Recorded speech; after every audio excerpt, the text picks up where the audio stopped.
Welcome to Be with Anna Brand. My name is Mychael Owen. We talked about many things which included toilet rolls on fire. Yeah. Toilet rolls on fire. Going to work naked. And embryos. Yes. Which was a teary moment nearly. Very teary. You know, so there was toilet rolls, embryos, and what was the other one? Going to work naked. Going to work naked. Nakedness. Yeah. Covered a lot.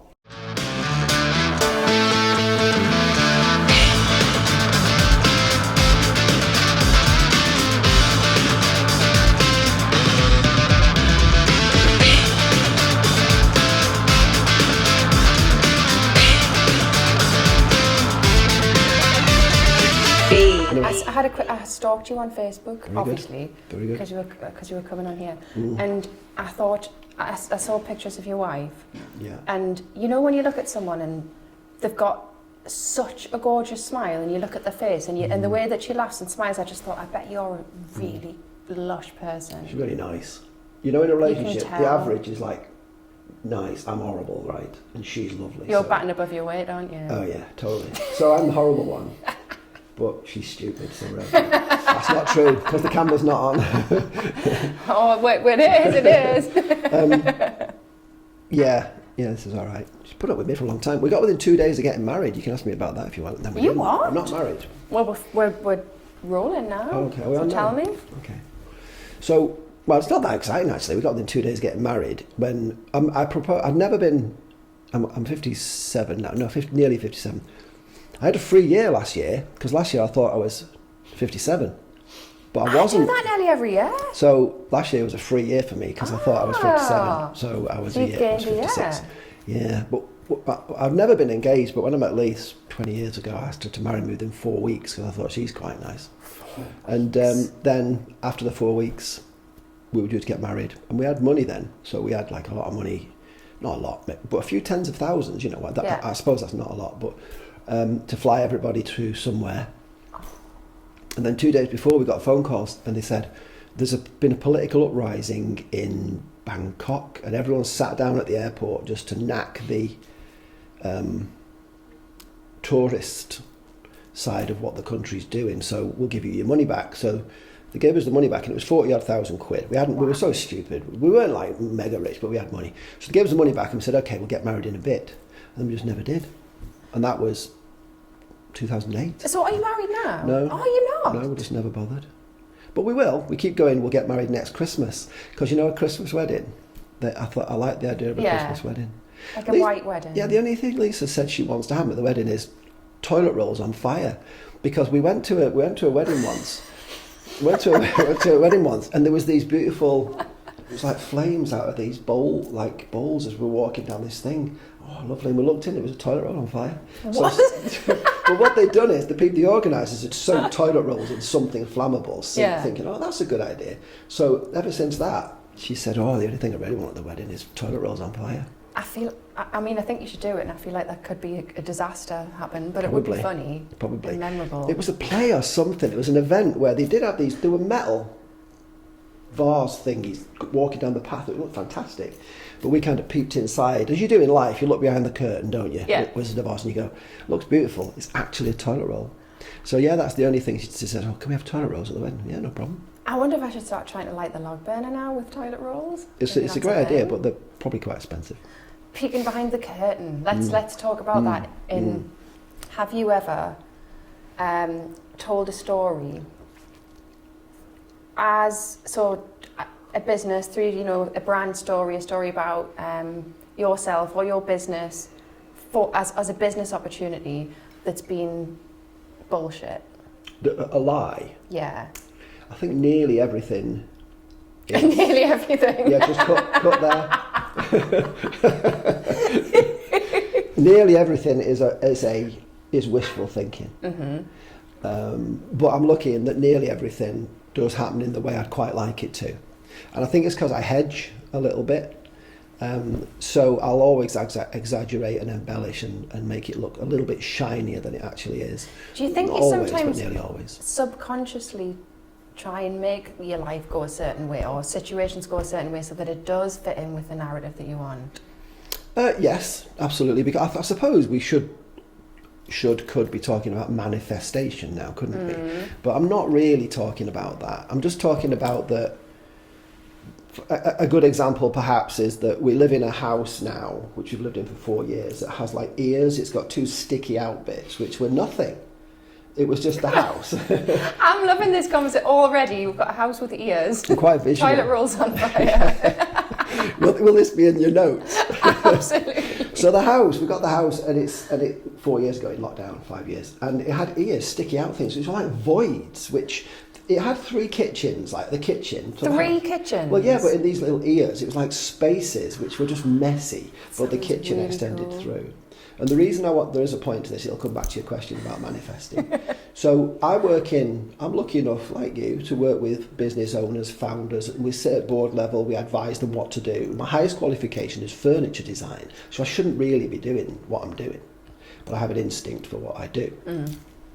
The reason I'm mentioning this is, we looked at these voids. We got this funny shaped house. It's like a big long sausage of a house. 4 bedrooms in the middle, a couple of bedrooms and a couple of kitchens sticky out. And we said, we'll turn them into cottages then. So I had to go back to when I was 18 to think, well, interior design, furniture maker bloke, creating spaces. And we did. So my point is, I'm really glad that happened, because I ran a creative agency for 15 years, 30 people. But I wasn't being creative, really. I was just being the MD. I wasn't a fee earner for most of it. I was just building teams of talented people. So my point is, I'm really glad I ended up back doing that. Did I make it happen? Coming back to the question about maybe. I like the fact that we bought this house, and I couldn't, after we'd left viewing it once, I couldn't fathom the shape. So if we'd have said, just draw the footprint, I couldn't fathom the shape. I'm making it sound as if it's a castle. It isn't, it's just a funny shape. So I was intrigued by the possibility of what could happen, and that's the reason we bought it, because I didn't really understand it. But it became a project during lockdown to turn. So do you live there now? But it's several. We live in the middle bit, and the sticky out bits have become cottages. You don't live in an ear? No, but we did for a bit when we moved in. And then the other thing that happened when we moved in, the bloke next door said, "Can I plug my house into your house, please?" What? Which is another weird thing. So when we moved in, because the guy next door used to own the plot, he built a wall down the middle, left that one and built a 7-bedroom house next door. He says, "I live in this one now," but he says, "Because I'm just finishing building it, do you mind if I plug my house into your house over the wall?" Wow. So we said, "Yeah, no problem," for a bit. 2 months later, he's still plugged into our house, this 7-bedroom house. But the other thing that was going on, which is quite dark, his wife was proper poorly, near death, and she did die. That's sad. I'm sorry I've just lowered the tone. But basically, you've got this guy going, "Can I plug my 7-bedroom house into your house that I used to live in and I've just sold to you?" And I was going, sounds a bit cheeky. But his wife was proper poorly and then died. Just goes to show, though, you could have been like, "Oh, cheeky arsehole, no." And then that would have impacted massively in a difficult time. Yeah. Just goes to show you don't know what's going on in people's lives. You don't, but of course, if it was me and you, we could have gone, is he pretending his wife's poorly? Is he like saying to her, "Come out, look poorly in the front garden because we're getting free electricity"? But that wasn't the case. I love I mentioned when I first asked if you would come on because I love your storytelling. Obviously, well, everybody does. And I was just telling Neil about your 50 odd. Tell Neil about your 50, because I was trying to explain to him, and I think it's. Can I look at you when I'm telling Neil? Yes. I'm not saying that for a reason that don't look at Neil.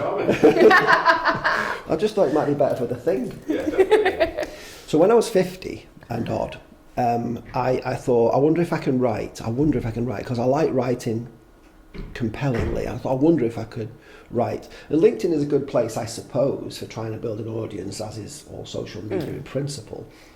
But when you write, it kind of blows away like leaves. It's there and then it's not there, and you're at the mercy of the algorithm, etc. So I thought to myself, I'll write every day for 10 years, and I'll make myself write a little observation. And I called it The Diary of a Man That Stopped Waiting, because I meet a lot of people who, I wish I could do this. I wish I could do this. And I go, oh, okay. But I can't, because I'm waiting what you're waiting for, and they don't know what they're waiting for.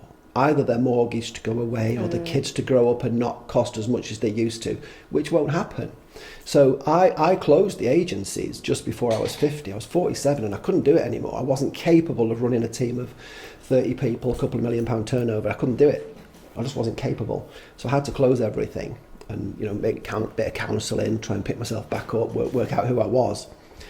But back to the 50 odd thing, I thought, well, I wonder if I can write. And it's very safe writing when no one knows you're writing.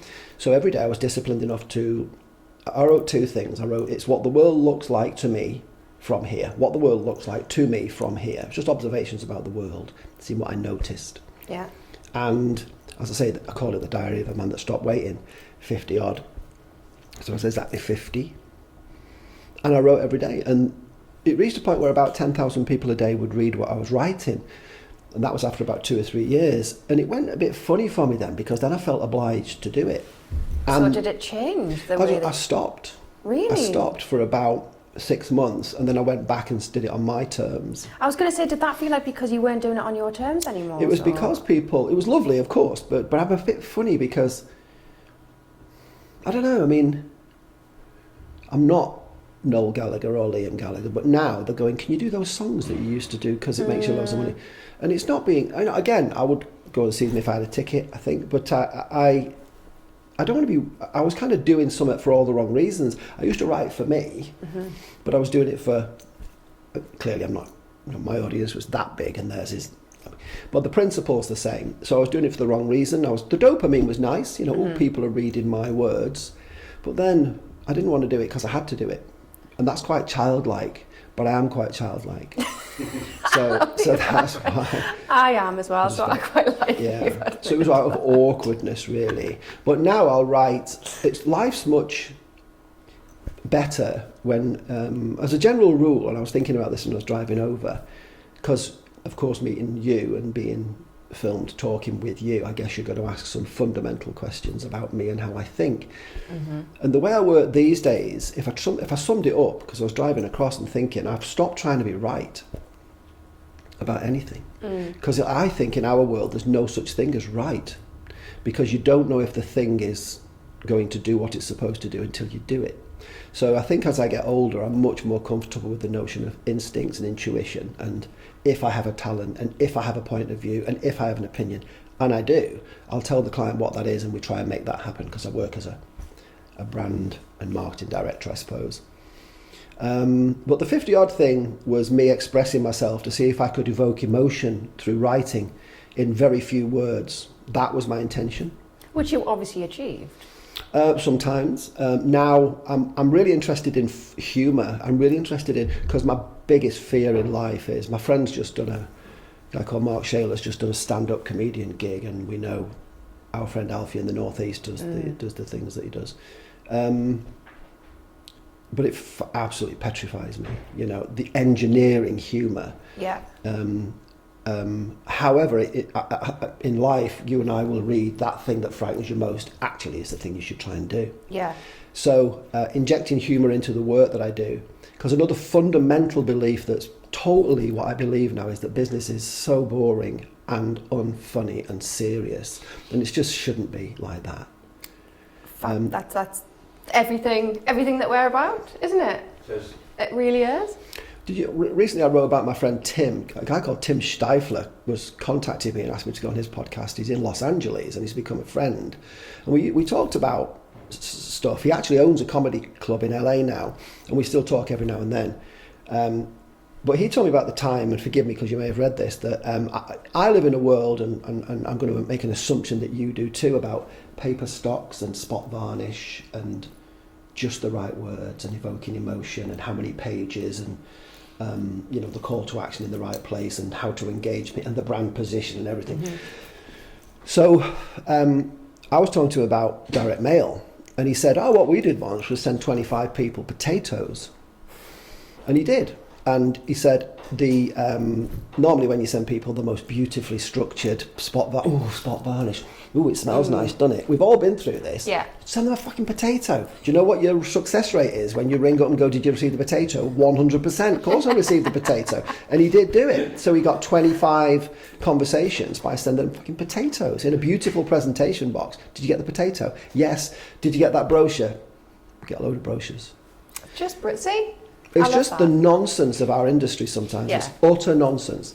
At a fundamental level, I meet people who will say to me this sentence. They'll go, I don't know what I'm doing wrong. Nobody's noticing us. I'm doing everything that everyone else is doing in the category, saying what they say and the tone that they use, and no one's noticing me. I said, I'll record it and play it back to you. Of course they're not, because of what you've just said. So, and by the way, this is all about generalisation. I'm generalising, but it is a fundamental nonsense of business communications, I think. I'm doing the same as everybody else is. Why is no one noticing me? Well, you've just answered your own question, really. Yeah, and the idea of trying to get something perfect before you put it out there, which was the whole point in this, and the doing this, and was me proving that there is no way to get something perfect before you put it out there. There's no good time to start. And you've got to do that scary thing, and you've got to do it. And if it fails, it fails. And which we've said, if it doesn't fit, failing isn't a thing. It just means that you've just learned something and moved on and done something different. But and if it works, it works. But until you actually just go out and do it, and test it, and change it, and adapt it, and does it work, does it not work? There's no way of knowing how to tweak something if you haven't actually put it out there in the first place and tested it. I think you're right. I think asking our clients to do things we wouldn't do is not right, really. And on that subject, did you, many moons ago, when One Best Way was still around, do you know about when we went on that telly programme? No. Okay, so I'm only asking you because you've just said, we heard you, that you would do stuff. So one Friday the phone rings and we're like, so this is when the business was about 10 people. So we're on Holt's estate, Charlie Holt. I work with his dad actually, Fred Holt, who's my landlord. And a phone call came in one Friday and said, hi, we're ringing from, I can't remember, Virgin One, the television channel, and they said we're relaunching Virgin One because it's been around for a year and it did okay, but we've got a raft of new programmes, and one of them is called The Naked Office. And what we're doing is we're looking for companies who will work with a psychologist we did hear Anna say that. So what they said to us, they said, this was a Friday afternoon about 2 o'clock, 3 o'clock, and I just thought, someone's just taking the piss here, really. So I actually said, don't be silly, and put the phone down, but they rang back. But they said, basically, what we'll do is we'll place a psychologist with you and your team for 1 week, they said. In fact, it was 2. And by the end of the week, you'll be so bonded as a team that you'll come to work on the last Friday naked. Fuck off. There's no way that... Did you? So, yeah, we did. So, but we have to, but you said, you actually said on film that... Not doing this, of course, but if someone asked you to do a thing. So I said to the team, I said, look, because there was me and 2 co-directors at the time, and there was about 10 or 12 people. The reason I'm saying 10 or 12, because 2 of the team said no, and they went next door. Samantha, who's probably like this down the big market every weekend, and she said that, not me, by the way, who was our receptionist, young, brilliant person. Samantha came in for a 2-week placement when she was 16, cerebral palsy, could type really slow. 15 years later, she's still there. This is Samantha, amazing, fantastic. She won, I think, Secretary of the, whatever it is, in a very teary moment. So this was like 10 or 12 years in. She's wonderful, ran the whole place. But as I say, her mum dropped her off at 16 and she rumbled across the corridor and couldn't type properly and did it, but she ended up running the place. So she was always getting her bits and bobs out down the big market, apparently. Bits and bobs. Yeah. But yeah, we said that, so we did that. So that was basically an example of, I said to the team, just do it if you want, I'm not bothered. But they said, yeah, I'll give it a go then. Come on then, what happened? Well, they did that. One of the first things that happened was, on the second, so we said, yes, we're in, whatever, we're in. And we met a guy called David Taylor, who's written lots of books on the psychology of business and how to create motivated and bonded teams. And on the second day, after David had been with us for a bit, he said, Samantha's not coming in today. We've replaced the receptionist just for today. And this guy came in, this young chap, with a trench coat. And this was all being filmed, of course. So he takes his coat off, just naked. So they were kind of conditioning us to nakedness. And they were doing, it was very contrived, and, you know, Drum Magazine didn't like it. And they just thought we were stupid. But yes, we were stupid. But a few million people saw it. But yeah, on the second day, this guy was in there being the receptionist, and yeah, we threw his chair out after he'd gone, by the way. We don't want that chair. No one would go near the chair. So he went away. Another day, there was a life drawing class with a very big lady that we were drawing. And then towards the end, they said, right, it's last Friday, you're coming in naked, and we did. Are we talking fully naked? Yeah. Well, I drove from Bedlington to Newcastle naked in my car. And it was like a little car. There was a guy at the back filming. I had an A to Z. Do you know what an A? You're too young to know what an A to Z is. No, I'm not. I remember an A to Z. I've still got one, I think, somewhere. Well, read into this what you will, but it's big enough to cover my bits. However it is, however big it is. But I drove from near Bedlington to... and did you sit in the office? Did you? Yeah, ish. It was all very, very nicely done. It's kind of like the buzzer thing rang, if there's a buzzer thing, and Mark gets up and, you know, they're filming like this, then he walks back and he's holding the box like this. But the base principle was, there was a you know, it was 90% daft and 10% some principles about being comfortable with the people you work with. And we were, because we're in the creative industries, we were considered to be quite adventurous, so that's why we did what we did. But that was like a 2-week episode, which probably defined us for a little while. What did you get out of it then? What did you? Well, exposure was huge, and we were actually, yeah, there was that going on. But it was millions of people who would know who we were, and as I said, the industry was polarised, and it taught me a lot about the utter pointlessness of trying not to polarise people, because the industry was saying it's crass and just disrespectful. You know, disrespectful in what way? I don't know, and I'm not saying that to be dismissive, but it didn't really matter.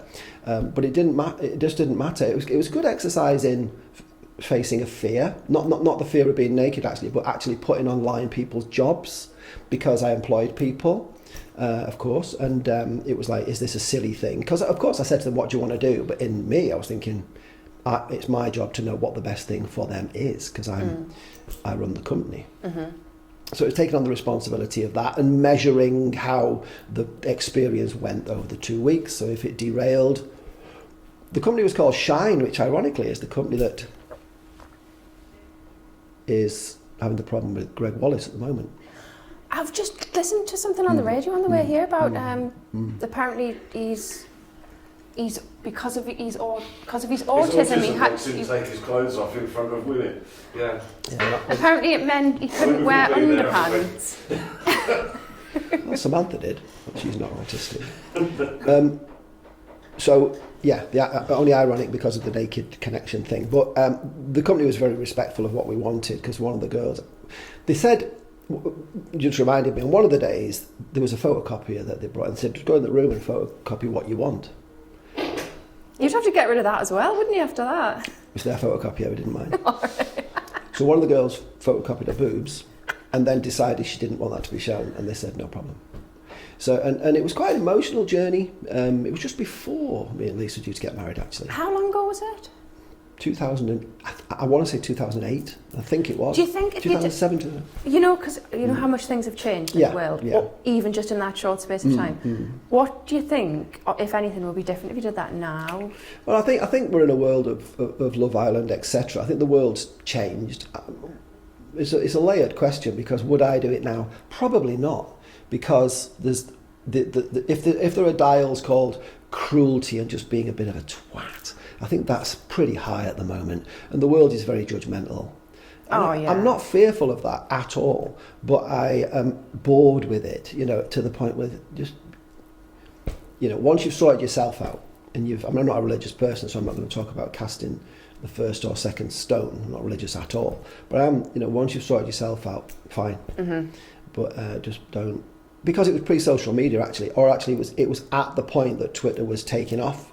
Because someone said to me, you're trending on Twitter. And then my response, I think, was, what's Twitter and what's trending? What does that mean? So there was a narrative going on. So it would be totally different now. The way social media is now, I mean, because people do things. That's what we were just talking about with Alexander Bell on the last one. So he was talking about something that he did in school, and how different that would have been had there been people ready to film it, and they wouldn't have just done it for a laugh anymore. It would have been for an entirely different experience where they would have overthought it, maybe been too anxious to do it, maybe didn't do it. People maybe wouldn't have watched it properly because we're too busy fumbling around trying to get the phones out. So that your office, that nakedness in the office thing would be totally different for the same reasons, wouldn't it? I guess so. However, if you go to, not now, YouTube and have a look, it's there. Is it? So yeah, but don't. You're going to be trending on Twitter again. But it was just a moment in time. No regret, not one regret though, by the way, because nobody was hurt or... That's probably the best answer to your question. Nobody was hurt because the tools with which to hurt you weren't really there. Now they are. And the attitudes and the cowardice, I think, is a big driver behind some of the stuff that goes on in social media. It's always been there though, hasn't it? It's just that we've got social media now to make it more public and more accessible. And easier, I suppose, to have a dig if you want. But I find it very cowardly, I think. And even though that's getting worse, which it is, I'm caring less about it because I am going to be 50 in 3 years, 2 years. I always forget how old I am. But anyway, around about that. And I love, the older I get, the happier I get.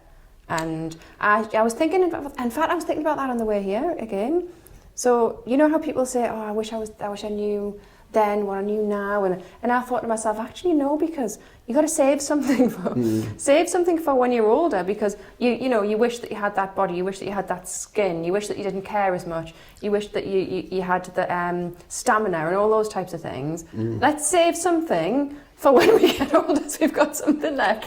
The knowledge, the experience, the ability to laugh at yourself. We can have a joint 50th and 60th if you want. Yeah. Because you're 50 in the same year, I'm 60. So we'll do that. Yeah, let's do it. But when Isabel was born, my daughter's 8, she immediately stopped a thought, which was, wanting to be younger and to go back in time, if you were given the opportunity. Would I go back to those times where, putting my card in the cash point, I either had money or I didn't based on what it might give me? And I was saying to someone just the other day, I think we used to run from one cash point to another so that that one hadn't told that one yet, you know what I mean? Which was ridiculous, of course. Well, or maybe it wasn't. But the point was, it was like just living day to day. And I loved it, really, looking back. But the reason Isabel's broken that thought is because I can never go back, because she is the, I'll have another kiddie, it's fine. We've had what... But you can't, of course, because it wouldn't be Isabel, and Isabel is Isabel. So yeah, that's a notion which doesn't exist anymore. So I am much more focused on the here and now and what next. We want to buy a motorhome. Yes. And stood in the kitchen today, I said, well, we've got a bit of money there and a bit of money there. What do we do? I said, shall I get a loan? And they said, get a loan. So I opened the thing. App, that's the word, isn't it? Opened the app in the bank. And I said, I've got £20,000 now. After flipping, what do you earn? That one, I don't a bit more. And then what's your mortgage? That. And then I said, look, my current account's got 20,000. So we live in a world now, which is weird, isn't it? Where you can just go, look, there's some money. I didn't read all the terms, so I've probably got to pay back £100 million or something. I had a quick look. But my point is, I live much more like that now. Let's just do that. Not in a completely irresponsible way, but I want Isabel to see nice things, because your kids are a bit older, aren't they? Because I'm an older dad, but she'll not, she still likes me at the moment, and apparently there'll be points where she'll want me to, to hit me and things. Although she does a lot of kickboxing, so. Does she? Yeah. Oh, she's going to be hard ass. She's got 6 belts now. She's got a 7th belt coming up at the weekend. Wow. Purple or something. 2 away from a black. But she started when she was 5. But on the subject of doing bonkers things, I started kickboxing when I was 54. Right. I'd never done it, so I just get battered. I do it 4 times a week, and I just get battered by children.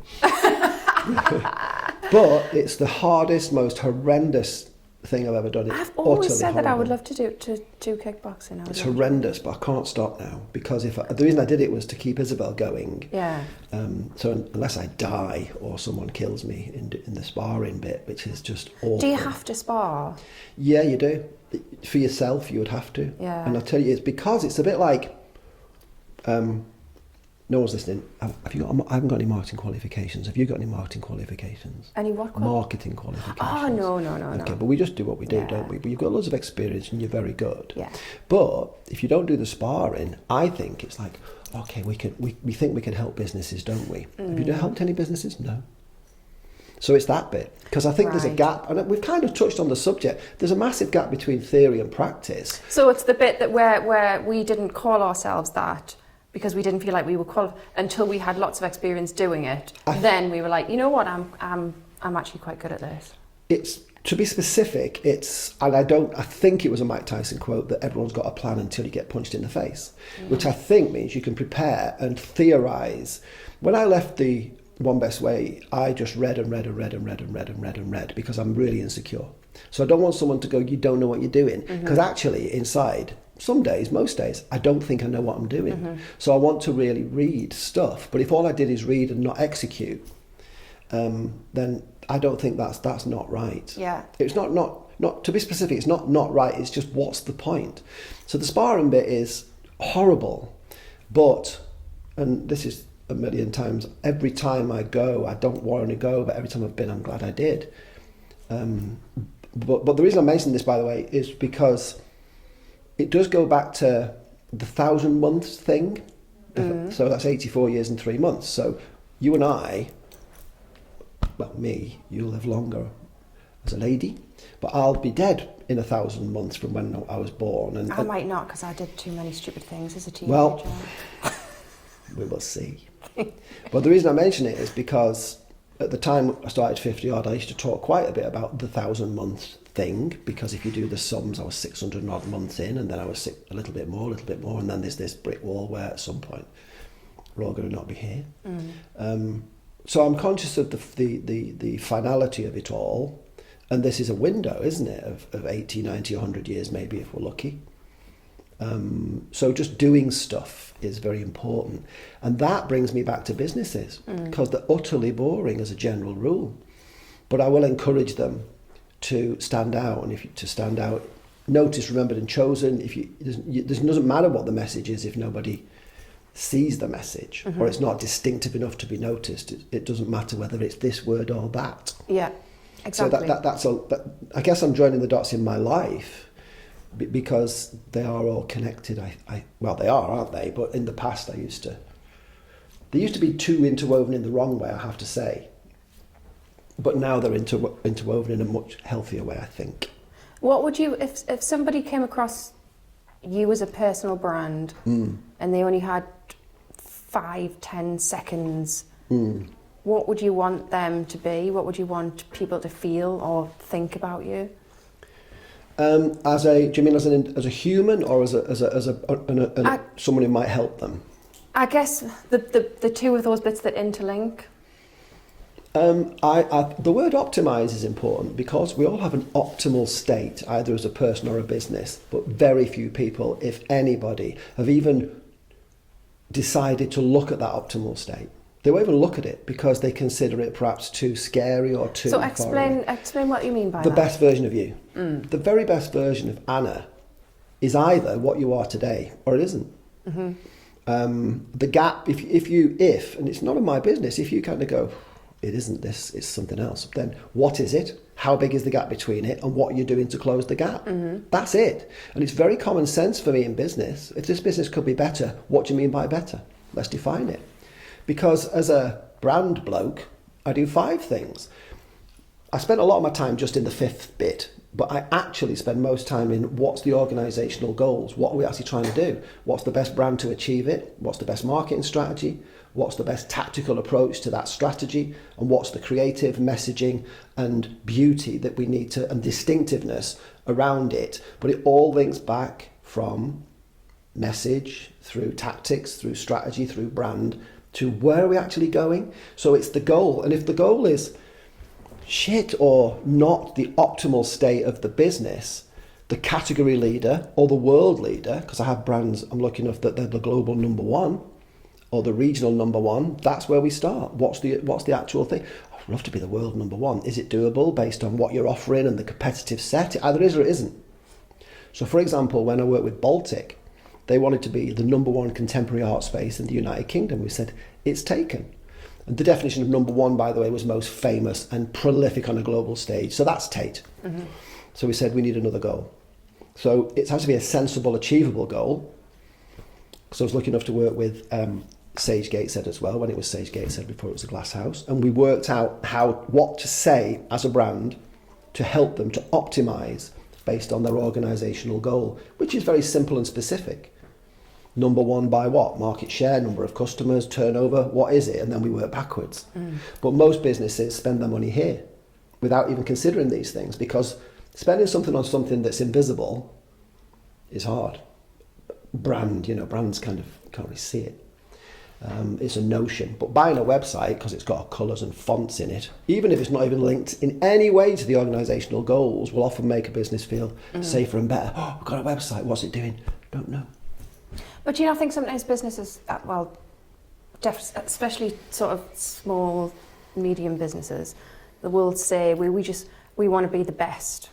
We want to be, but actually that's not. It's not a brief. It's not, and it's not really it's not customer focused. That's more. It's just they want to be the best for what reason. All I can give you is my point of view. It's not a brief, and I'd say to a client, it's not a brief, and I'll say, would you like to know why it's not a brief? And they'll say yes. They'll go, well, tell me what you mean by best. And you can't articulate what best means because it's an imprecise notion. Category leadership is measured by a number. Or something that can actually be measured in some way. So best and better and leadership, we're leaders. Because the context of me using the word lead there is, on websites we'll see people say we're the leading. It means nothing. And the reason it means nothing is because it means nothing precise. So the fact it means different things to different people. I'm sorry, I'm going to a mini ramble, but it's not a brief. So that's not the brief. Most chosen in the category, we want to sell more of these than anybody. That's a precise goal, in my opinion. And then we work backwards from that kind of goal or set of goals. Yeah. But best, because it's an imprecise term, sorry, this is a short answer, isn't a brief. Yeah. I wouldn't work on a brief like that because they can't measure it. Pay me as much money as you want to work towards a goal that doesn't actually exist, but let's not. That's the answer for me. No, absolutely. Are you prepared to talk about, when you mentioned before about the business that you had to step down from? Yeah, sure. Yeah. Are you happy to talk about that? Because of course, yeah. I think that's really, really helpful and relatable. And every time we talk about something on here, and it's something that has not a failure, it's something that somebody's had to either, like you say, step down for, something that hasn't worked, or situations they've been in that have been really tough and they've had to get out of. That's when people have said, I've really found that helpful and really relatable, and that's... I'm smiling because you're the age now when what happened to me. And it was the way I distill it these days, it was the difference between what do you do and what are you for. So I know what I did, but I didn't know what I was for. And I suppose you and I might read from the next million people, it's about purpose. But I didn't know. I was able to get from nothing to a couple of million turnover over 4 businesses with 30 odd people, mixing it up. But I thought, what the fucking point? One of the things that happened was me and Lee bought a big 5-bedroomed house with one of the gates where you press a button and it goes like that. And then split up because it was shit. Because we it was like a postcard that we never even wanted. Yeah. A lawn that we didn't want to mow, and we weren't happy. And it was my fault, actually. I'll go on. I'll say into there. It's all down to me. But say that again. It was all my fault. But I just sabotaged it really. Did you feel, and what was the whole thing about buying the house with the big, was it the whole cliche? Absolutely, because that's what everyone wants, isn't it? Yeah. But then you get there and go, is this it? You know, and it was a wonderful place. The place called, Hurst Head is in Bedlington. Right. And I've got a lot of nice friends in Bedlington. Before I say what I'm about to say, Bedlington is not as posh as Hurst Head, so they called it Hurst Head, which really meant not Bedlington, which is just a silly thing, you know, bloody marketers, eh? So that was what happened. We lived in this big posh farmhouse but then you see, we bought it for a figure and then sold it because of the relationship for £105,000 less than we bought it. Oh. But that's just because we were stupid. But I didn't give a toss. Gave away loads of stuff, you know. That pool, it had a music room, which we turned to a pool room, but we never played, we don't play, you know what I mean? So what do you need that for? But one of the things that happened was, one Christmas, there was a dining room that all the doors locked, by the way. There's a film, isn't there, with Glenn Close where she locks all the doors. Is it called The Others or something? So we used to lock all the doors at night in case monsters came or something. So we locked all the doors. And one Christmas, when Lisa's mum was alive, there was me, her brother, and went in the dining room, freezing cold, put the gas fire on, had a Christmas lunch, then finished the Christmas lunch, locked the door, left the fucking fire on. Then we got a gas bill 3 months later, and it was about £2,000. So why have we got a £2,000 gas bill? And it's normally about 300 or 400 quid.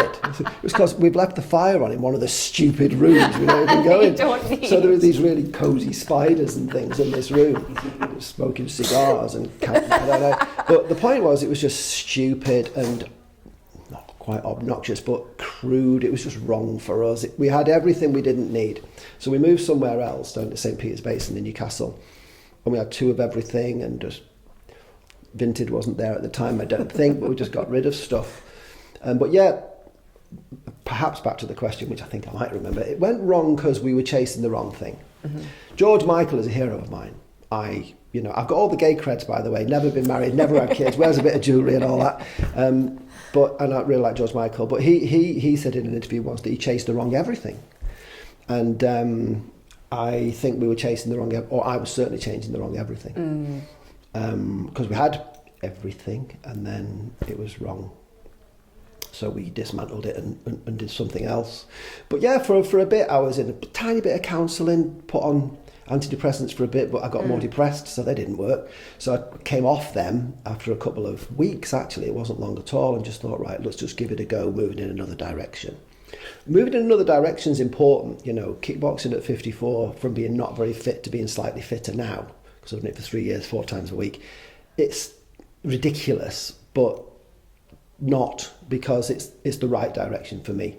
Because as older parents, we want to stay alive. Exactly. Because there's a horrible calculation, which is there's a probable number which our children are going to see us die at.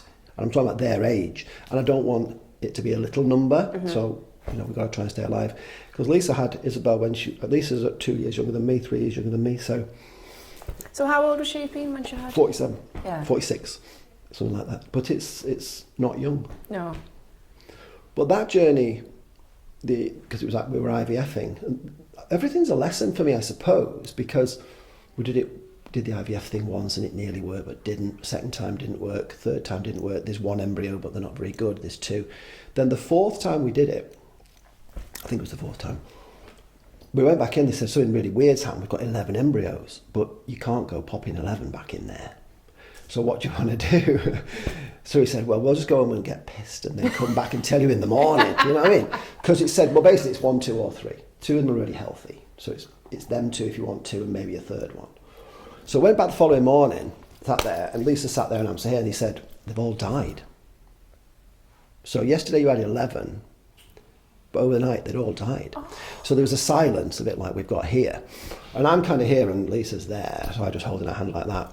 And so we stopped, and then that was the point where you think this is just like punching yourself in the face, But then we said, let's just do it one more time, 1 egg, and that was Isabel. So the point is, you go from shit to high to very low to ending up with. But you see, interestingly, any of those 11 wouldn't have been Isabel. Yeah. So I suppose it's a lesson in just one more. You just keep doing the thing, and maybe you get there. In the end, we were lucky enough to get there, and of course, we had the money We're not rich people, but we had the money to spend a few £1,000s each time. I was about to say, yeah, you had thankfully, you had that money. You're- It could have been tied up in a big house that you didn't need. Really interesting. You're right. I'm really good with property. I'll buy you a property and sell it for £105,000 less 2 or 3 years later. So if you've got any advice, come to me. You're a nice person, it seems to me. So you'll say nice things like, it was kind of okay to have the money and be able to afford to do that and get where you wanted to be. If the Daily Mail writes a story about you, which they did about Lisa, Daily Mail readers don't say the same thing. So the little story was local businesswoman Lisa. But it's a thing, you know what I mean? We kind of probably shouldn't have done that, but the Mail got in touch and I don't know how they found out, you know, a nearly 50-year-old lady has just had a baby for the first time. Oh, you buggers with money can do this. We haven't got... There was a lot of that. But the thing is, it's fine. I'm definitely not saying it's... well, it was just a thing. But it was a moment in time, and then, like all newspaper stories, they float away. So a week later, it was gone. But I'll just do that to shine a light on the darkness of 11 embryos to none, and the light of one more time, and then Isabel, a human, comes along, and then someone still... Someone can still find darkness Absolutely. in it. So this is... And for me, the dots are joined up, because when I'm working... I said only once earlier in this, and it was you who inspired me to think of this thought as I was coming along, which is I'm not trying to be right with a client because it doesn't exist, because they don't know what it is and I don't know what it is. Yeah. When I had £1 million wage bill, there were many times I was looking at a client in the eyes trying to work out what to say so they didn't go. I don't do that anymore. I'm not interested in pleasing you or stroking your ego. I'm not a bad-mannered person, but if I believe something has to be done to achieve the goal that you've told me you want to do, you can either pay me to ignore me or listen. And we come to, not a compromise, but a way of doing largely what I think we should do, because that's my job. That's why I describe myself as a brand director, because I should have the authority to do, what I think should be done should largely be done, or else why am I there? Yeah.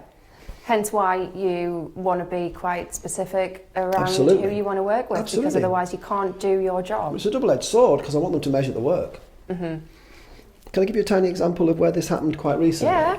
So a tiny example is, Mark won't mind me talking about this because I asked him, and I've written about it recently on LinkedIn. But when I met Mark, he's run his company, Concept Accountancy, for something teen years. He's got to a 6-figure turnover.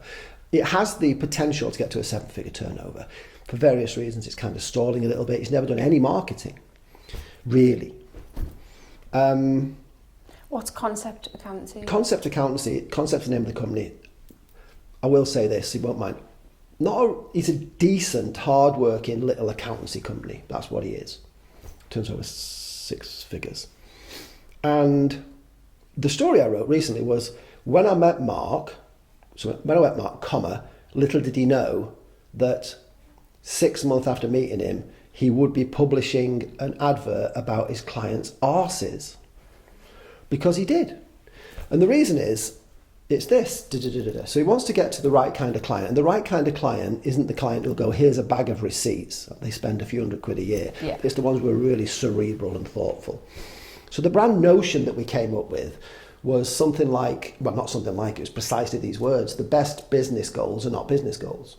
That was the brand position. The best business goals, we believe the best business goals are not business goals. If you set your business goals as more net profit next year than this year, that's boring. If you set a business goal as, I want to be climbing a mountain every Friday for the rest of my life, that's an amazing business goal. That's a non-business goal, but can only come from business performance. Because as an MD, I want to be released to do ultra running, or a friend of mine wanted to canoe to work. So he had to move. That's the truth. So he worked in Sarch, he's actually in London, so he moved back to Wales where he lived. So he wanted to canoe to work because he knew he could. So that's a fucking brilliant business goal. If you set that as a business goal, you do it. You know, if you want to be doing something crazy every Wednesday instead of being in the office doing, I'm sure, very wonderful things, but that's not a business goal. So the basic principle of the brand was the best business goals are not business goals, which the subtext is the best goals for the growth of the business. I'm inspired to achieve non-business goals more than I am business goals. The advert that we published, the headline was almost word for word, the original one, he watered it down a bit. The original headline was, I know I shouldn't do it, full stop, but every weekend I do this, comma, it costs me loads of money. It makes me breathless and sweaty, and it really, really makes my arse hurt. That's the headline. And then the exposition starts with the word cycling. I shouldn't spend £7,000 on a bike, but I do it, and I do it. I can do these things, and obviously the narrative is the business goal. But of course, going back to the point about the message, the headline in Mike Grahamslaw's Northern Insights magazine, there's only one advert in there where the company is talking about their clients' arses, and it's my client Mark, and it gets noticed, you know. So that's what I do, and that's what you do, because we're not here to just follow the codes of the. Mm-hmm. It's amazing. The biggest client I've got is a brand new client. It's going to go one way or the other. Biggest in terms of it's about 50% of the income for me that comes in from this one client, and he'd written a whole load of very beautiful narrative for what he does. But it's virtually the same as everybody else is saying in the category. And tonally, it's the same. I have a job, and I've already dropped a seed, which is, if you do this, of course you're going to sound... I really, really like the company, and I really, really like him, but if ego gets in the way, we can't go forward. Absolutely. And it's only getting worse. I mean, we're just getting more and more bombarded from every angle with shit. If you don't do something to stand out. Well, I think be memorable. A heroic example from the Northeast, which I remember, and you might not because of the 10-year age difference, is Phileas Fogg, really. Mm-hmm. So Phileas Fogg, they invented a category, the adult snack market. I remember. And you perhaps remember where they were based, so it's Medemsley Road Concert, and they made up the fact that Punjabi Airways flew in and they opened up the doors on the aeroplanes and shoveled out spices, and it was just an animated thing. It was mental and probably racist, but the point is, in the 80s it was just wonderful, because you could have gone, the adult snack market was basically observed by the fact that my mum was going to the off licence and getting 3 bottles of wine for a £5 and 10 bags of fucking crisps, which were all salt and vinegar, cheese and onion, and they were all the same coloured bags, bored shitless. And the kids could only buy fewer bags of the same thing. So 4 guys from the Northeast, Roger McKechnie's the guy I knew, he's dead now I think, set the company up and just went bonkers from a creative point of view. Mm-hmm. And it's wonderful, because we remember things like this. Do you remember being able to buy single cigarettes? Yeah. I used to go to the little corner shop. Did they call them, can I have a single? We used to call it singles, but I used to pretend that I was getting it from my parents. And did you get a cigarette and a match? I can't remember if you got a match or not. I got a match. Well, I was from Manchester, we're very posh. We get a match as well. I grew up in Blythe, though I don't think we got matches. Okay. We had to go and scrounge some off someone. But I remember going and saying, I'm just coming to get a single cigarette for my mum. I do remember that, going a single, but yeah, it was a cigarette and a match. But that was before safety matches, I would guess. Thinking back, you have to strike it on the wall. And imagine if you struck it, oh my God, it's not worked. Anyway. Have you got a business goal? A business goal is a really interesting question. Yeah, it's about... I've still got a mortgage, so there's a little bit of a mortgage to do. Yeah. I think I'm already there, actually. Actually, it's to write the book, really. That's really what I should do. Someone said to me recently, and I'll ask you the same question, and I'll ask you, and then I'll talk a little bit, and if you don't mind, you can have a go answer. If someone were watching the film of you, Anna, or the film of me, right now, what would they be screaming at for the screen for you to do? The obvious thing, you know. We watch the horror film, don't we? He's behind the fucking... Get out the window! So the question that someone asked was, what is the one thing that they would be... They'd watch the narrative of Mike Owen, or the narrative of Anna Brown, and they go, obviously, fucking Anna, you know this already. Don't go in there, because he's going to stab you to death. That's when we're watching Scream, or just leave. Leave the house. Don't go, oh, you're in the house somewhere, are you? I'll just stand there and scream that. No, just get out the house. So, for me, it's write the book. Write the book, without a doubt. So that's the short answer to what I think you asked. That the actual thing I should do is write the book. But it has to be a book that I really want to write, that has massive value, because it's hugely unlikely to make any money. Mm-hmm. So do you know what is the book, what's the purpose of the book? Who's it for? It's for, in my head, the working title is Pills, Pills. And it's because... And then the little subtext of feel better. And the reason is, when I write stuff on 50 odd, I'll get emails that'll go, that's made my day, or I'll do it now. So, and the things I write are an average of 120 words, which is a 30-second read. So it's just like popping a pill. So that's it. So basically, and the other thing is, I've got lots of business books, but I haven't read them. I've got lots. I've read sort of half of a one, three-quarters of another. I think the average for me is read. 25%. I'll read the first 25% of it. I should go on and turn the fuckers upside down like that and read the last 25 and just work that way and that way. Quite often, though, you get the gist of them anyway, don't you? You just say, well, I know what that is. You Yeah. can practically just look at the back of the book and go, right, well, I know what that is. So to answer your question, it's like popping a pill. So it can be read in any order and one bit at a time, and there's a lesson or a something in there that's kind of, if it was a Venn diagram, it's a mixture of maybe a life lesson and a business lesson, because I'm a waffly bloke on the subject of business, as you can perhaps tell. So I'll write however many it takes. Well, I've already written the books, haven't I? Because I've written 3,500, 4,000 stories. I quite like, though, that you can just flick to any point of the book, and for someone like me, that's perfect. Well, the catalyst for the idea was, someone said to me, you write like Dave Trott. I don't know who Dave Trott is. I said, who's Dave Trott? Right, okay, so basically, it's a huge compliment, because he's one of the most significant advertising people. This sounds right a bit wanky now I'm saying this, but he's a hugely, and I write a bit like him, but he's kind of Premier League and I'm somewhere down here. I'm Sunderland, but I can't say Sunderland anymore, can I? Because there are Sunderland supporters in the room maybe, and also because they're in the Premiership. But basically, he's Premier League and I'm somewhere else. But Dave Trott is basically an old school ad man, a living legend, and he's written 6 books. Wow. And I bought them all, and they're amazing, because it's a series of observations about the advertising industry and business communications, and each little story is no more than 2 or 3 pages long. So it's a similar, so you can flick to the end and absolutely. And they're little cyclical stories. And for some reason, someone says you write in circles. So I make a point and then illustrate the point and come back to that. Yeah. And it's a neat circle. And I love the challenge of being able to do that. You do that while you're talking naturally as well. I don't know what I'm doing. Going back to me now, I really don't know what I'm doing. Okay, we've got 2 bits now that I want. Yeah, I don't know what I'm doing. So, but on that subject, I want to help people authentically, and the books would be, I don't want to just file things I've already written, because I'd be bored.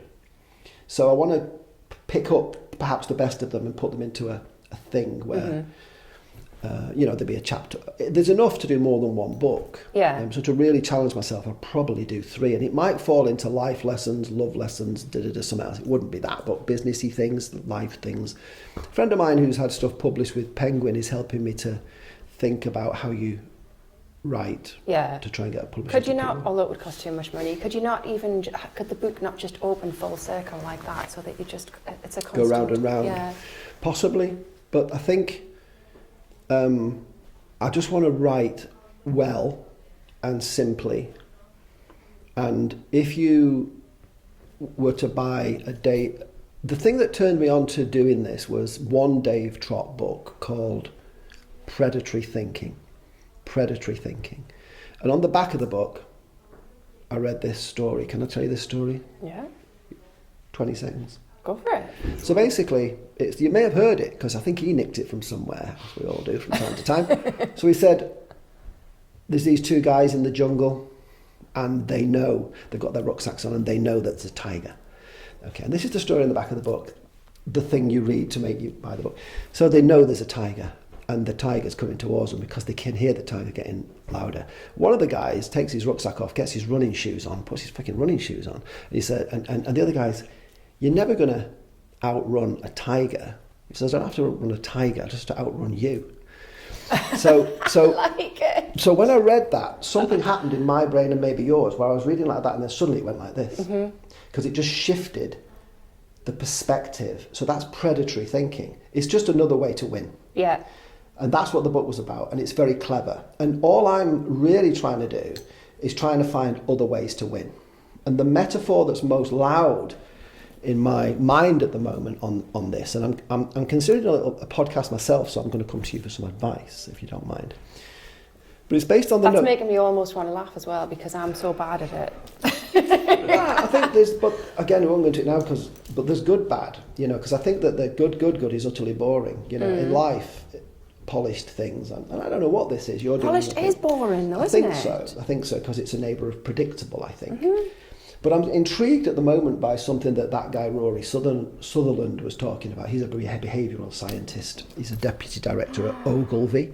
I need to see this guy. Yeah, but I mean, basically, he talks about many things, and just follow Rory Sutherland. But something that's been tickling me for a while, and I really couldn't work out why, is something about bees and the waggle dance. You'll have heard of bees, of course, and you've heard of a waggle dance. Do you know what a waggle dance is? No. Do you know what a waggle dance is?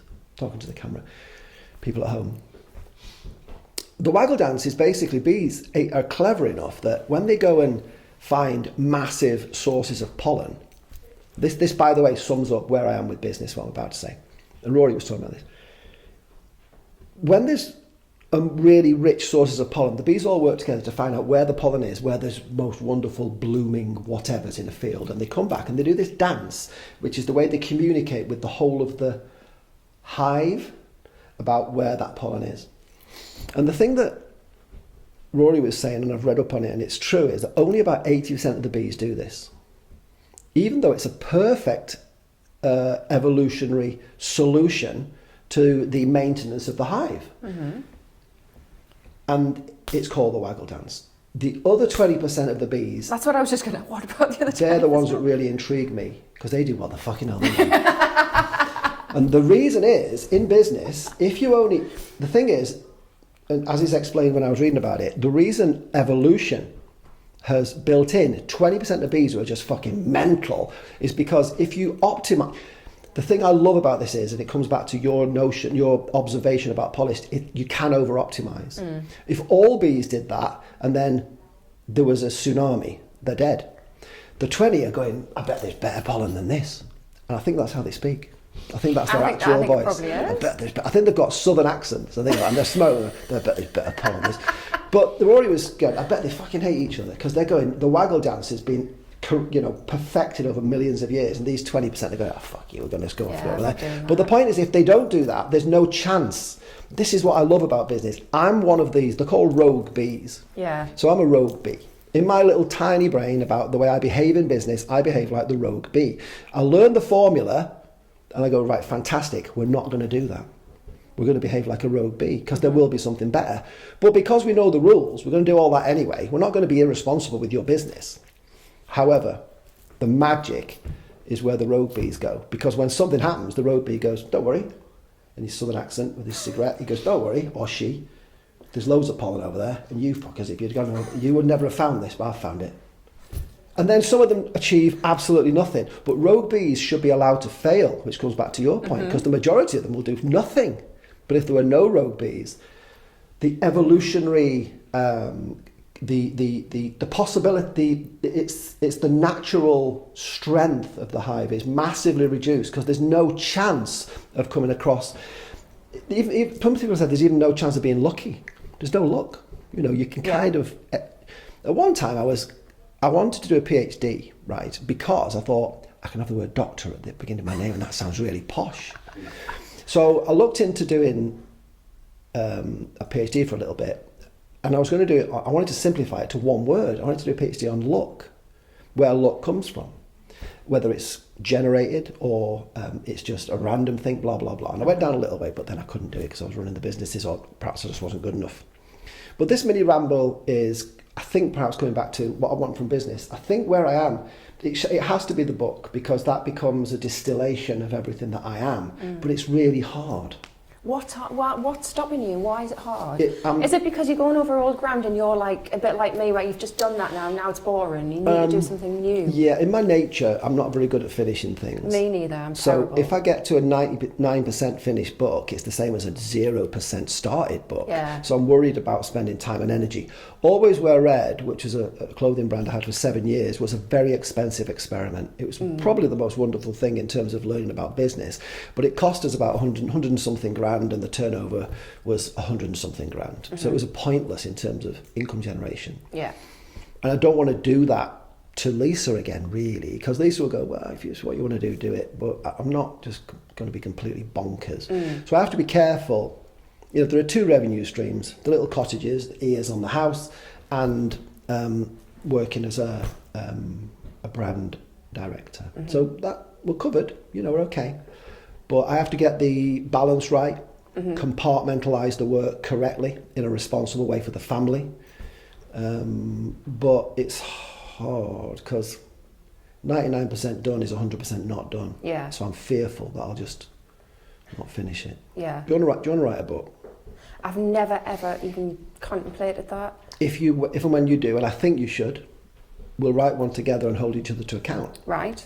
Deal. So I'm mentioning that because there are people who will write with me, and I think that's the only way. So they'll just bollock me. Accountability is a big deal for me as well. Yeah. And I don't know if you're like me, but we were Neil creaking in his chair there. We were just having this conversation, weren't we? And I was saying that, and I struggle to finish things up until the point where it's life or death, and then I do it all at the very last minute. I'm very like that. Yeah. The cottages are a different side of me though, because there's an absolute perfection that we go for there, and the thinking in them is when people leave, there's people leaving today, we give them a buy for now bag, which it's just a brown bag, with buy for now in the domain name, and in it there's a couple of bottles of water and some in sweet and some in snacky. And that's quite nice, because that's the opposite, because you obviously have just flipped that, haven't you? Because you normally get, I'm assuming you get something in the beginning as well, but you have I like that. Yeah. It's a Wonderful Life, great film, I think, on Christmas, and there's a line in there where George Bailey gives the people who move into the house, he gives them a bottle of wine and then there's a beautiful little quote which I've forgotten about it. Wine will make a home, so we give them a bottle of wine for that reason. So it's all very carefully crafted.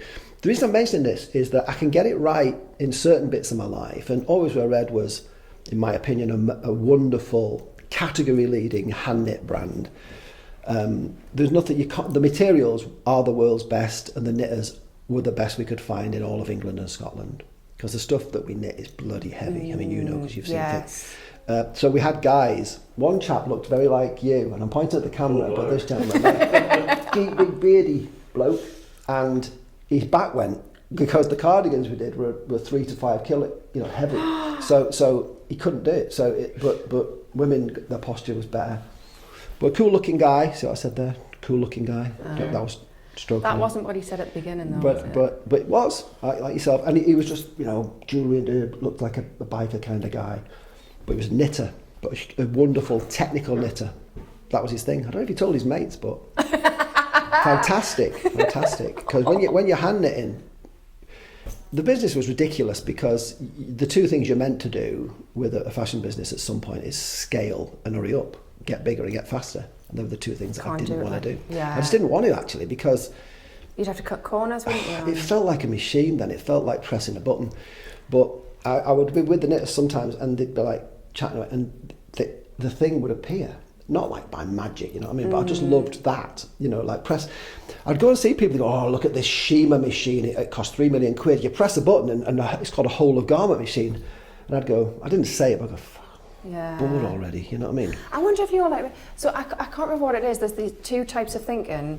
And I heard this a couple of weeks ago and I thought, shit, I'm that. So there's a big thinker and then there's this, is it a big thinker and a strategic thinker? I can't remember what the two things are. And one of them is, and Amelia in the office next door, she'll tell you, we're the two opposites. And if we came together, we'd do something amazing. And the big thinker, I can't remember if it's called big thinker, but the thinker that's like me is I've got really, really cool ideas and I'm so excited and I want to do it now, yesterday, now, immediately. I was so excited, the most energy, and it's going to take over the world, this thing. And yet I get to a point where I'm like, oh, I'm bored of that now. After a couple of weeks or a couple of months or whatever it is, at some point that's now boring, because it now has to become something different. In my opinion and experience, what you're saying is quite layered, because there's right brain and left brain thinking, which we're probably both familiar with. And the way I distill that is there's a difference between the world of the possible and the world of the probable. So somebody who is left brain is largely living in the world of the probable, which is based on what's gone before. You and me live in the world of the possible, which is the future, and that's why we can be quite pioneering and excited. that's me. But I had a co-director in Always Wear Red, Paul, who was the opposite, who was a fantastic manager, but not a visionary. I'm a visionary, but not a manager. So it's a difference between management and leadership sometimes. But the reason I'm saying it's layered is because Anne English, do you know Anne English? So Anne, you should perhaps... Oh, Anne English. Yeah, I know Anne English, yes. Anne, sorry. So Anne talks a lot about, and I can't remember the words, but the difference between somebody whose brain definitely has the ability to see things and somebody whose brain who's definitely does not. Mm-hmm. So I think if the way Anne illustrates it, if I said to you a red apple with a bite out of it, I think you can see that in your head. Some people can't, and it's an actual condition. So if you're a combination of someone who can actually visualize what you want to do, and as a general rule, designers are very good at that, because you're working backward from a destination of some sort, whether it's a loose brief or a tight brief, and you're also turned on by the future rather than research telling you what you do. That's a strangely effervescent combination, which can lead us to starting things and not finish them, not finishing them because we can get bored. However, responsibility, because you will be a responsible person, running businesses, children, relationships, etc., that bit kicks in. Mm-hmm. I've never defaulted on my mortgage, but I'll stand in the kitchen today and get a loan which I think I can repay, you know what I mean? But not to the point where, oh shit, the house is gone, you know what I mean? So it's misbehaving in that more space. More risky as well. Do you think? Yeah, but I think, correct me if I'm wrong, it's not being completely irresponsible. Yeah. When you've got, kids and houses and mortgages, etc., and dogs and cats. But I'm excited by this is the way I'm more excited by the possible than the probable. Mm-hmm. So if I said to you, I've got a book here, if you give me 10 grand, this book, and you follow this formula, you have to work hard, Anna, but you'll get to £500,000 clear profit every year. I don't know you, so the answer is either yes or no. But I don't want that book because I'm more turned on by the adventure. Principles excite me, but of course, if everyone's reading the same business books, which I was talking about recently, everyone's doing the same businessy type things, Everyone has a point of view. I think this is the way I'd sum up, coming back to what I think your question was about 3 weeks ago. It's my fault, I'm sorry, about what's driving me in business now. It's my point of view. I'll give my point of view and my opinion, because that is what people should be paying you and me a lot of money for each day. It's a mixture, I think, of experience, talent, point of view, opinion, instinct and intuition. Because if it isn't those things at the end, we're like a machine. We're AI, actually. Yeah. There's a whole new conversation, of course, about what AI might do. But I think that my unique point of view, based on my years here, that's really what people are buying into, built on the foundation, one would hope, of experience. And but if it's only experience, I mean, the reason why experience is, I think oftentimes it doesn't really matter, is because some of the shittest drivers on the road are taxi drivers, aren't they? They don't give a ton, but they're the ones that drive most. So you can get in these strangely silly habits. They're just rubbish at the fundamental thing you're meant to do well. Because they're trying to cut corners, though, isn't it? Well, I think so, and also just forgetting, my kind of silly kind of example is basically trying to undermine the idea that if you do a thing for a long time, you become better and better and better. In fact, you can become worse. Very true. I think. No, yes, I get that too. Can I just say, when you said Anne English and I said no, when I clearly know, it was because you said Anne English very close together, and I thought you were talking about a type of language, type of something. I understand. You said, Anne English, and I was like, what is this? How rude of me. Were you going to say, you think I can't speak? Can you speak English? So Anne, who you know, is... Can I ask you, well, it's not me asking you. It's, sure. These are AI questions. So that's why they're called Blame the Bot, because they're not my questions. So no problem. Would you like to choose one of these, please? Okay, so the face down. I'll have that one, please. Okay. And you can have that. Oh, okay. Do I ask you? Yes. No, it's for you to answer. Okay. What do you say is not a big deal, but it still hurts like hell? Big deal. I suppose...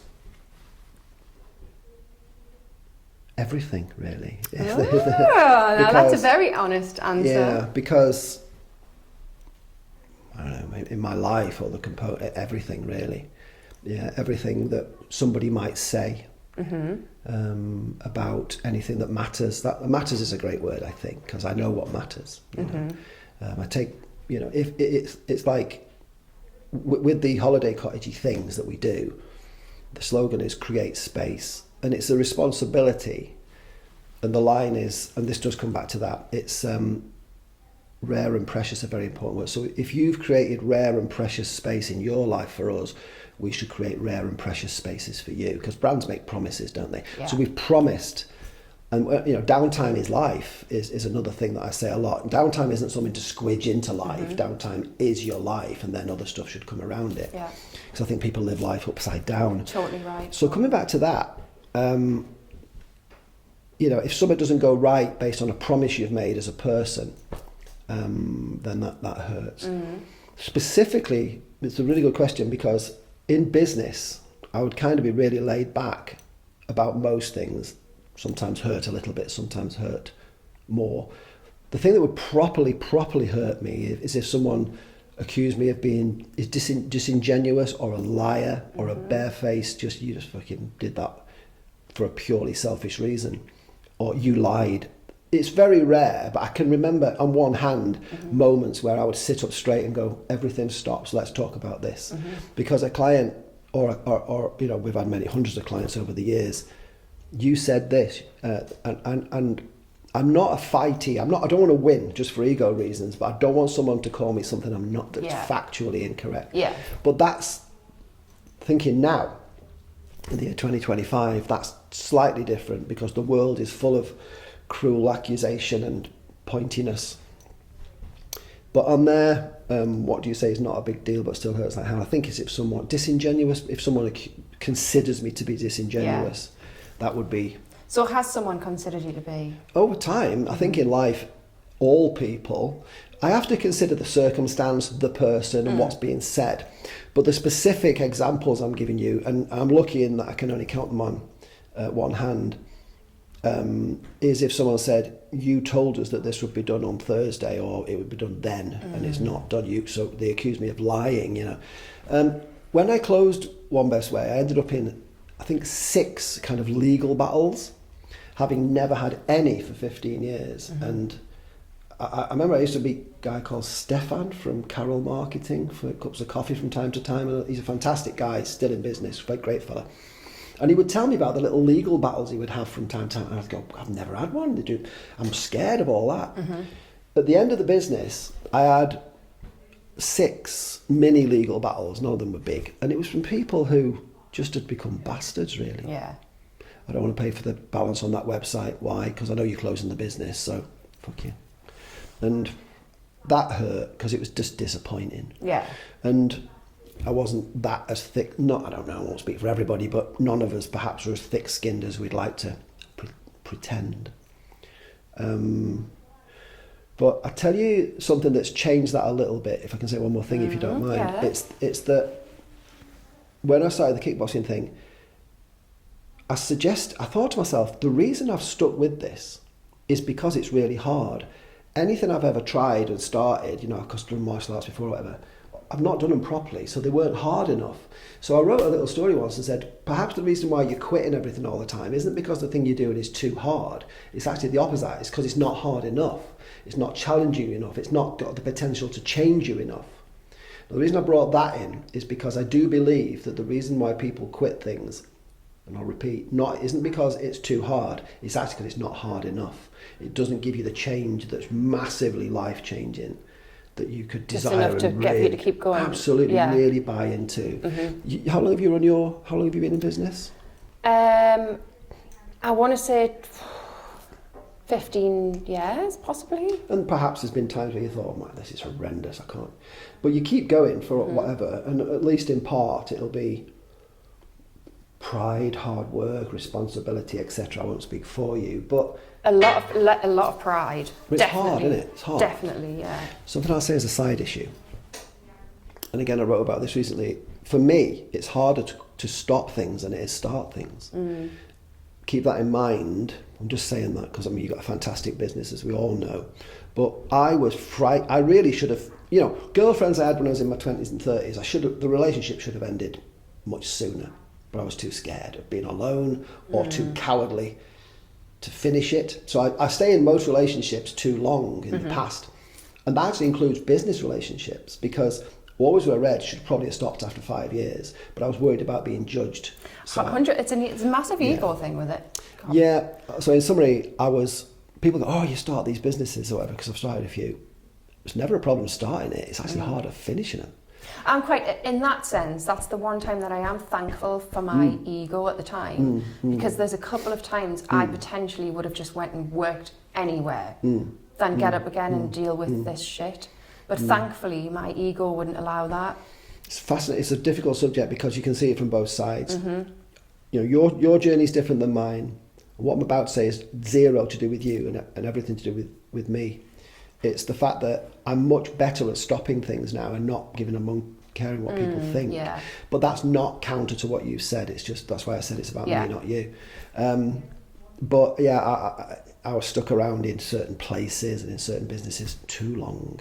That's a thing, because we ain't going to live forever. So it's very important. It's very important to know when to quit, when to say no. I think so. Yeah, 100%. Quitting's okay, I think. You think, and again, there's sometimes it is, sometimes it's very confusing, isn't it? Particularly when we're talking to our kids. You know, tell an 8-year-old quitting's sometimes okay, failing's sometimes okay. Yeah. But you've told me that I should be.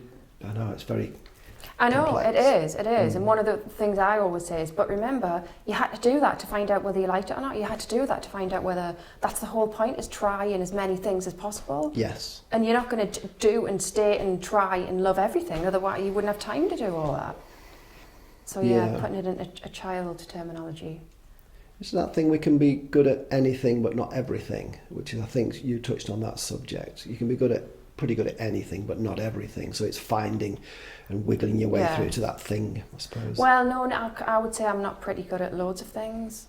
So you are pretty good at. No, you're saying you could be pretty good at everything, but really, what was it? I suppose I'm looking at the difference between anything and everything. So it might be helpful for me, or maybe all of us, to think about, you can be good at anything but not everything. Yes. I think that's... And it's all right that there might be the odd thing that you're really, really shit at. I'm happy to own the fact that I'm utterly shit at things, and I have no problem with that at all. It's interesting because the thing I do, the fitness thing I do with Isabel, I'm not good at it. You know, you're less flexible when you're older, etc. But I think there's a degree of self-respect there, because I go. No, and I get massively anxious. It's Thursday today, isn't it? So I'm sparring tonight every Thursday, and it makes me properly anxious. Does it? Yeah, properly. But I don't know why. It's fascinating because I get hit and kicked and all that. It doesn't matter. Yeah. It's not that. It's just, I'm not sure. It's just, it's about, I think it's a human thing that two people are going to try and hit each other. And maybe it's back to that thing, because you're actually really testing yourself with this. It's not easy, so therefore... And it's good to have that feeling. It means you're doing something worthwhile, something that's actually... It's unfathomable how... It's harder than anything else I've ever done. Yeah. But that's makes me keep going for a kind of... So I'm not very good, you know, but I like the challenge, and maybe one day I'll be a bit better. Yeah. But, tricky. Mychael with a Y. Thank you. I have to stop calling you that. All right, don't mind. Thank you. Thank you so much for coming on. Thank you so much for being so open and honest. We just massively appreciate that. Thank you for asking me.